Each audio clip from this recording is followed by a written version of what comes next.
నేను degree sir ఎప్పుడు పిలుస్తారని చూస్తున్నా. మంచి రోజు, మంచి మనిషి పుట్టినరోజు.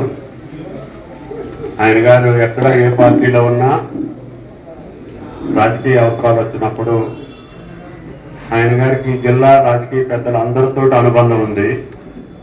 జరగ వెంకటరావు గారి దగ్గర నుంచి ఆ రోజుల్లోనే నేను ఈయన గారి దగ్గరకు వచ్చేది 40 సంవత్సరాల క్రితమే.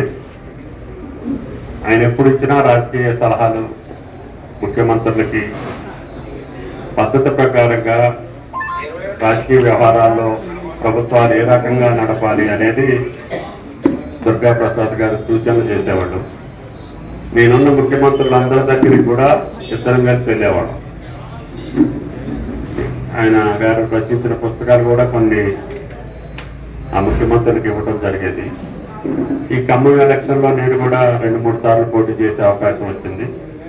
వచ్చినప్పుడల్లా ఆయన గారి ఇంటికి పిలిచి సౌరదీయంతో మీ అందరికీ నచ్చజెప్పి పార్టీ రహితంగా నన్ను సపోర్ట్ చేసినటువంటి వ్యక్తుల్లో దుర్గా ప్రసాద్ గారు ఒకరని చెప్పి మీకు ఈ సందర్భంగా మనం చేస్తాం.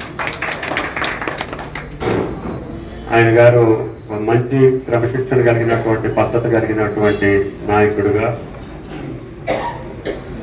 ఖమ్మం పట్టణానికి ఆదర్శవంతుడిగా కాంగ్రెస్ పార్టీ నాయకుడిగా గుర్తింపు కలిగినటువంటి వ్యక్తి ఈరోజు మన మధ్యలో లేకపోయినా ఆయన అనుకున్నటువంటి పద్ధతిలో నడవటానికి నేను ప్రయత్నం చేస్తానని చెప్పి మీకు విజ్ఞప్తి చేస్తూ, మీరు ఎన్నికల్లో ఏదన్నా అడిగినవి ఉంటే కార్పొరేటర్ గారికి చెప్పాలి, ఆ పనులు పూర్తి చేయాలి. ఇంకోటి ఈ సబ్వే కూడా అడిగారు, నేను మున్సిపల్ కార్పొరేషన్తో సంప్రదించి ఏ రకంగా దాన్ని తీర్మానం చేయాలో మీరు ఆలోచన చేసి చేయమని చెప్పి విజ్ఞప్తి చేస్తున్నా. అదేవిధంగా పట్టణ పార్టీ కాంగ్రెస్ పార్టీ అధ్యక్షుడిగా రాహుల్ గాంధీ గారు, సోనియా గాంధీ గారు, ఏఐసిసి నియమించినటువంటి దీపక్ చౌదరి గారు కొత్తగా ఈరోజు ఖమ్మం పట్టణ కాంగ్రెస్ అధ్యక్షుడిగా నియమితులయ్యారు.